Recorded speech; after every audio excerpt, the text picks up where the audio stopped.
Bucky Fuller, who I served with on the Hunger Project Advisory Council for 9 years, who died not too long ago, said that 99% of who you are, you can't touch, you can't see, you can't smell. 99% of you is untouchable, unsmellable, invisible. It is what Ken Kais has called your conscious awareness. It's what looks out behind those eyeballs. What is that? It isn't cells. It's some kind of conscious awareness that you are. And make no mistake about it, you've occupied a whole lot of bodies already. Now, this is not reincarnation talk. Although, I don't know about this reincarnation. People ask me if I believe in it. I said, well, I taught in a junior high school in the inner city of Detroit for 4 years. And I saw those dead bodies come to life every day at 3 o'clock. So I believe in reincarnation, all right? Now, if 99% of who you are, you can't touch and you can't feel and you can't smell, then what is it? Who is it? Where are you? What is this thing called your essence or who you are? And where does it go? Now think of this. You were in a body. I have a little baby girl who's 11 months old. And we were all in a body that size. Well, it's only a body about this big. Got fingers only this long. You know? Got tiny, tiny little parts all over the place. I mean, she's only this tall. Now, is that her? Is that her essence? Because I have other children who are much older, and I am much older than that, and I can remember being 3 and being in a different body. Still me, still my essence there, different body, totally different, doesn't even look anything like when I was 11 months old. And then I was 13 and had a funny body at 13, but still my essence was there in a whole new body. Hairs growing all over the place that I didn't understand, all kinds of things happening to it, you know. Then hairs falling out of it later on, you know. Looking at those hairs that fall out and say, what held it in yesterday? You know, I don't know. I don't even understand that, okay? And so it's like who I am has been in many, many bodies already, all right? And that essence, you see, everything on our planet that is alive can never die. It can never die. Life doesn't die. It just transforms. It just moves on to new places and new ways of being. New ways of being. And the way of being that is the most transcendent of all is this way that comes from seeing yourself as love and only having that to give away. Only having that to give away. Let's say I were to stand up here in front of you and just visualize for a moment that I have an orange. And I take this orange and I squeeze it as hard as I can squeeze it, okay? What's going to come out? Juice. What kind of juice? Orange juice. Apple juice, any chance? Once in a while? Come on, now and then. A little mango juice come out of an orange once in a while? No mistakes, right? Never, no matter what. Next question. Everybody passes. These are easy, okay? Why, when you squeeze an orange, as hard as you can squeeze it, does orange juice come out? Because that's, not because it's an orange, because that's what's inside, isn't it? On our planet, when you squeeze something, what comes out of it is what's inside. Not too difficult, all right? Does it matter if your mother squeezes the orange?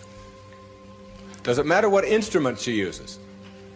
Does it matter if you just had your period and then you squeeze an orange? Does it matter if your boss squeezes it? How about if your kids do it? Your kids squeeze an orange. Does it matter? Does it matter what time of day? Suppose they do it at noon, all right? How about at 4 in the morning? Does that matter? Whenever you squeeze an orange, the only thing you get out is what's inside, right? No arguments. Same thing works for you. Same principle works for you. It's a principle of the universe, all right? Someone squeezes you. That is, someone puts pressure on you. Someone says things about you that you don't like. Someone puts tension on you, whatever. Your boss says something to you that you don't like. And out of you comes anger. And out of you comes hatred. And out of you comes fear. Or out of you comes stress. Or out of you comes tension. Why? Is it because of your boss and the way they squeeze you? Never. Is it because of your mother? I mean, she really can be a pain sometimes, right? Is it because of your children? No. What comes out of you always when someone squeezes you is what's inside. This is the vital principle of being a no-limit person. It's so crucial to get this and understand that if you have any hatred in your heart for anyone in this world, or any anger or any fear or any of those things, it has nothing to do with the rest of the world. It only has to do with what you put inside. Now, how does what gets inside of you get there? That's the key. How does it get there?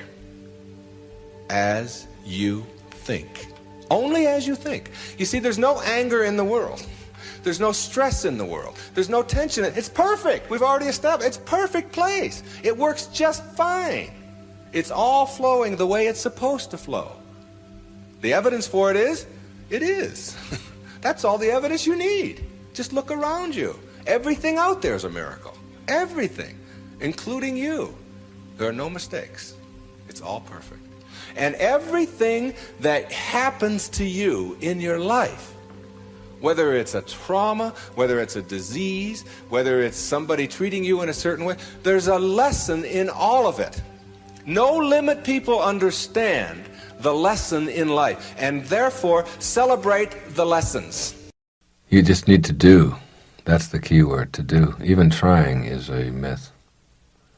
Without being nitpicking, you can't try anything. If I say to you, there's this pen sitting on this table in front of us, and I say to you, all right, what I want you to do is try to pick up this pen. Now, here we go, okay? Now, in reality, all of this trying is called not picking up the pen. It's just not up yet. And then when I do this and I pick it up, there's the pen up in the air. The trying is man's invention. It's the doing. It's the doing that is important. And yes, risk-taking is phenomenal. And I use the word myself. I have in a chapter in my book on raising children called I Want Them to Become Risk-Takers. And yet I don't believe it's risky at all. I believe the risk is only our evaluation of it. And that the real risk, other than putting your life in jeopardy and jumping in front of a moving train and foolish things like that, which I'm not talking about here, the risk is, there's several. One is that I will fail. All right, let's look at that. You can't succeed unless you're willing to fail.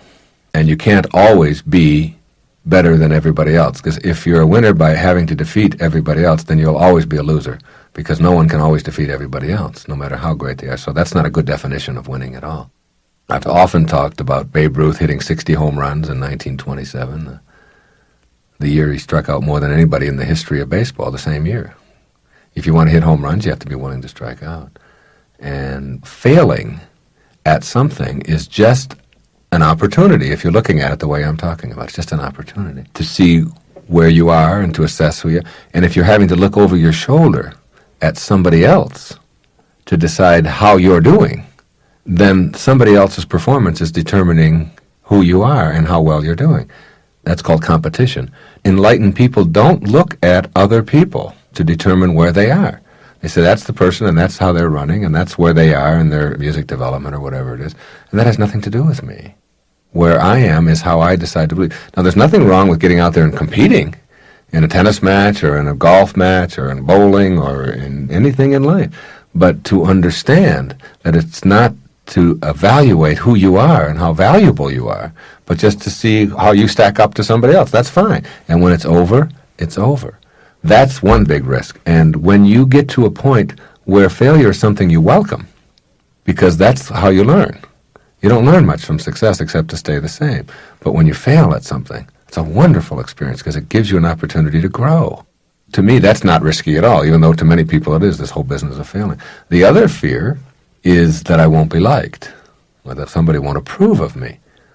Well, the enlightened people are independent of the good opinion of other people. They are not functioning and running their life based on what others think or say or tell them to do, but instead on what my own inner lights tell me to do, with the morality of as long as I'm not hurting anybody else or interfering with anyone else's right to run their life as they choose, then anything that I do is okay. That's all morality is. Your right to swing your fist and flail around stops with my right to have my nose shaped the way I want it to be shaped. That's it. And so that's the only morality there is. And so you go out into the world and you are who you choose to be. And you know that some people will like it and some people won't. And the people who love you the most will probably dislike what you do the most, 50% of the time. And if you're trying to run your life based on what everybody else is saying or thinking or feeling, then you can never get anything done, because there's always going to be somebody, a large number of somebodies, who are going to dislike it. And every great idea comes from an innovator. And innovators are people who do things differently. They're not trying to please everybody else. Because when you think about it, if you try to please everyone else, if you try to be just like everyone else, what do you have to offer? If you're just like everyone else, you just have sameness to offer. It's your uniqueness. After a while, you begin to say that's just okay. And in fact, even in my own relationship with my wife, if we have disagreements now, there was a time if she would disagree with something that I would believe, I would be upset about that. Not immobilized or anything, but like, how could you not agree with who? Now, if we talk and she disagrees with it, I just say, that's her. That's who she is. That's what she believes. And she doesn't understand me, and that's okay. The greatest understanding you can have, if you want to be enlightened, is that no one will ever understand you, because you're unique. You are a unique creation, and no one can ever get behind your eyeballs and see things as you do. You are always alone with who you are, and yet never lonely if you like the person you're alone with. So those risks stop being risks after a while. They're only risks to people who are just starting out on the path, who are just beginning to find out how easy all of this is and how perfect it all is. And the further along you go, the less risk there is. It just doesn't matter anymore, whether you fail or whether somebody doesn't like it or whether or not it fits in. Those things just don't matter anymore. And they become less and less and less risky, and just easier and easier and easier to just be what you know you have to be. About a secret garden that's located inside each and every one of us, and it opens inward. And we can go there, and no one can take that away from us.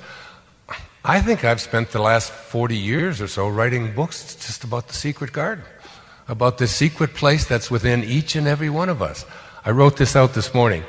If there is intelligence behind life, and all of the science tells us that there is the matrix of all matter, said Max Planck when he received the Nobel Prize for physics, that there is a divine intelligence behind everything. The matrix of all matter has an intelligence behind it that's invisible. If there is intelligence behind life, and there is every reason to believe there must be, then all of that intelligence is innate in each creation of that intelligence. Thus, universal mind, God, the Tao, whatever you want to call it, is complete and entire within each and every one of us. All you have to do is discover it for its power and perfection to be yours. So think about that. If there's intelligence behind life, and we all know that there is, all the quantum physicists teach us that there must be, then all of that intelligence that you came from, it's the spirit that gives life, said Jesus. The flesh counts for nothing. So all of the intelligence from which you originated is within you. So that God intelligence, this grand capacity that all of us have, is within each and every one of us. The problem is that we've all been conditioned to believe something else about ourselves. One of the most controversial things that's written about in Wishes Fulfilled is this idea where I say, over and over again, that we are connected to God, we are pieces of God. Yes, you are God. That you must be like what you came from, and you came from this divine place, and within you is the capacity to heal, to transform, to make anything possible that you put your attention on. That's something that, even as Jesus said, even the least among you can do all that I have done and even greater things. It's within each and every one of us. We all have this capacity, and that's our secret garden. It's like, but we don't use it. And I'm using it right now to overcome some congestion that I've had, to overcome this neck thing. Just recognizing that I have within me the power to be able to overcome those things. And here I am doing it.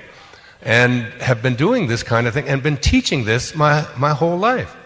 And I would walk up Peerless Street and up to my home at 20217 Moross Road on the east side of Detroit. And all the way home, I would think about Dickon and this secret garden that is in each and every one of us. Now, I'm talking about a tapestry that is in our life. I was in some kind of ascended master training of some kind from the time that I showed up here on this planet. Because the intelligence that I came from, because when you trust in yourself, you're trusting in the very wisdom that created you.